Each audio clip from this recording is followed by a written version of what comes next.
मधुर रेसिपीजमध्ये आपणा सर्वांचं पुन्हा एकदा खूप खूप स्वागत आहे। आज आपण भेंडी मसाला बनवणार आहोत। अगदी रेस्टॉरंटमध्ये मिळतो तसाच भेंडी मसाला आज आपण बनवणार आहोत। तर वेळ न घालवता लगेच सुरू करूयात आजची आपली रेसिपी। मी इथे पाव किलो भेंडी घेतलेली आहे। भेंडी मी स्वच्छ धुवून पुसून घेतलेली आहे। छान फ्रेश भेंडी आपल्याला यासाठी निवडायची आहे। आता आपण भेंडी कट करणार आहोत। देठाकडचा आणि टोकाकडचा भाग आपल्याला कट करायचा आहे आणि त्यानंतर अशा प्रकारचे मीडियम साइजचे पीस आपल्याला करून घ्यायचे आहेत। आणि हे पहा, अशा प्रकारे मी सर्व भेंडी कट करून घेतलेली आहे। ही भेंडी आपल्याला सर्वात आधी शॅलो फ्राय करून घ्यायची आहे। त्यासाठी मी यात अर्धा चमचा मीठ, पाव चमचा हळद, अर्धा चमचा धने पावडर आणि अर्धा चमचा लाल मिरची पावडर घालून घेतलेली आहे।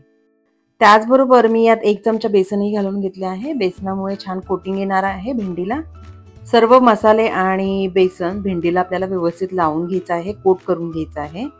आता भेंडी जास्त ड्राय वाटत आहे, मसाले व्यवस्थित लागलेले नाहीयेत, म्हणून मी यात 1 चमचा पाणी घातलेले आहे। जास्त पाणी नाही घालायचे। आणि आता सर्व इन्ग्रेडियंट्स मी व्यवस्थित भेंडीला लावून घेतलेले आहे। आता ही भेंडी आपल्याला शॅलो फ्राय करून घ्यायची आहे। साधारण 2 चमचे ऑइल मी एका पॅन मध्ये घालून घेतलेले आहे।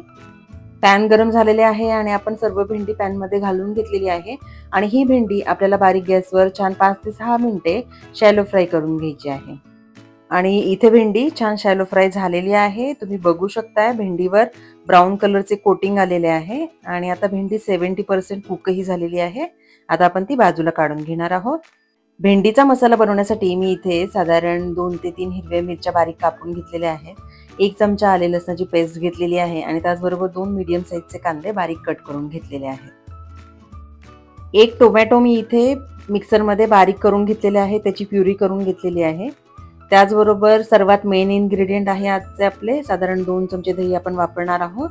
फोडणीसाठी मी इथे 1 चमचा जिरे घेतलेले आहे, अर्धा चमचा हळद पावडर, 1 चमचा धने पावडर, अर्धा चमचा जिरे पावडर, चिमूटभर हिंग, 1 चमचा लाल मिरची पावडर, 1 चमचा मीठ आणि अर्धा चमचा गरम मसाला मी इथे घेतलेला आहे। आता आपण भेंडी मसाला बनवून घेऊया। कढई मी गरम करायला ठेवलेली आहे। साधारण 3 ते 4 चमचे ऑइल मी इथे घालून घेतलेले आहे।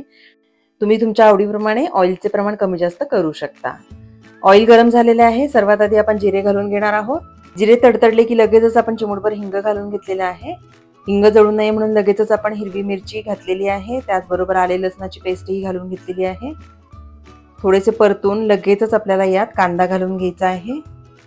कांदा आपल्याला छान गोल्डन रंगावर परतून घ्यायचा आहे। आणि इथे आपला कांदा छान परतून झालेला आहे। आता आपण यात टोमॅटोची प्युरी घालून घेणार आहोत। टोमॅटो ही आपल्याला छान तेल सुटेपर्यंत परतून घ्यायचा आहे। आणि आपण इथे टोमॅटो छान तेल सुटेपर्यंत परतून घेतलेला आहे। आता आपण सर्व मसाले घालून घेणार आहोत। अर्धा चमचा हळद पावडर, 1 चमचा धने पावडर, अर्धा चमचा जिरे पावडर आणि 1 चमचा लाल मिरची पावडर। गरम मसाला आपण नंतर घालणार आहोत। आता हे सर्व मसाले आपल्याला तेलामध्ये व्यवस्थित परतून घ्यायचे आहेत। हे सर्व मसाले छान परतून झाले की आपल्याला यात दही घालायचे आहे। ग्रेव्हीमध्ये दही फाटण्याची शक्यता असते, त्यामुळे दही घालण्याआधी आपल्याला गॅस बारीक करायचा आहे आणि त्यानंतर आपल्याला दही घालायचं आहे। 2 चमचे दही मी ते घातलेले आहे। गॅस मी बारीक केलेला आहे। आणि आता हे दही आपल्याला ग्रेव्हीमध्ये व्यवस्थित मिक्स करून घ्यायचे आहे। दही घातल्यामुळे या भेंडी मसाल्याला खूप छान टेस्ट येते। दही आपण मसाल्यांमध्ये व्यवस्थित मिक्स करून घेतलेले आहे। आता आपल्याला झाकण ठेवून एक वाफ काढून घ्यायची आहे, ज्यामुळे दही व्यवस्थित शिजले जाईल। आणि आपली ग्रेव्ही इथे व्यवस्थित शिजलेली आहे। छान तेल सुटलेले आहे ग्रेव्हीला आपल्या आणि कलरही खूप सुंदर आलेला आहे। आता शेवटी आपण टाकणार आहोत गरम मसाला आणि 1 चमचा मीठ। आणि आता हे सर्व इन्ग्रेडियंट्स व्यवस्थित मिक्स करून घ्यायचे आहे। जर तुम्हाला ड्राय भेंडी हवी असेल तर तुम्ही यामध्ये भेंडी मिक्स करून ड्राय भेंडी मसालाही बनवू शकता। आपण इथे थोडी ग्रेव्ही बनवणार आहोत, त्यामुळे मी साधारण अर्धा कप पाणी घालून घेतलेले आहे। आणि आता एक उकळी आली की लगेचच आपल्याला यात शॅलो फ्राय केलेली भेंडी घालून घ्यायची आहे।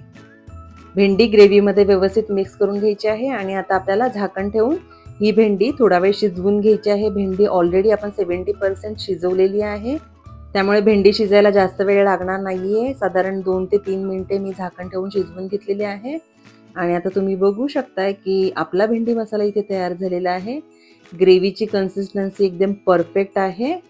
गार्निशिंगसाठी थोडीशी कोथिंबीर मी घालून घेतलेली आहे आणि एकदम परफेक्ट असा भेंडी मसाला आपला इथे तयार झालेला आहे. आपण सर्विंग प्लेटमध्ये काढून घेऊया. आणि अगदी परफेक्ट कन्सिस्टन्सीचा अगदी रेस्टॉरंट स्टाईल भेंडी मसाला आपला इथे तयार झालेला आहे. तुम्हीही अशा पद्धतीने भेंडी मसाला नक्की ट्राय करून पहा आणि तुमचा भेंडी मसाला कसा बनला हे मला कमेंटमध्ये कळवायला अजिबात विसरू नका. जर तुम्हाला माझी ही रेसिपी आवडली असेल तर व्हिडिओला लाईक आणि शेअर करा. आणि हो, जर तुम्ही अजूनही माझ्या चॅनेलला सबस्क्राईब केलेले नसेल तर प्लीज सबस्क्राईब बटन प्रेस करा आणि त्याचबरोबर बेल आयकॉन प्रेस करायलाही विसरू नका, ज्यामुळे माझ्या नवीन रेसिपीचे नोटिफिकेशन्स तुम्हाला मिळतील आणि माझे नवीन रेसिपीज तुमच्याकडून मिस होणार नाही. लवकरच भेटूयात अशाच एका नवीन रेसिपी बरोबर.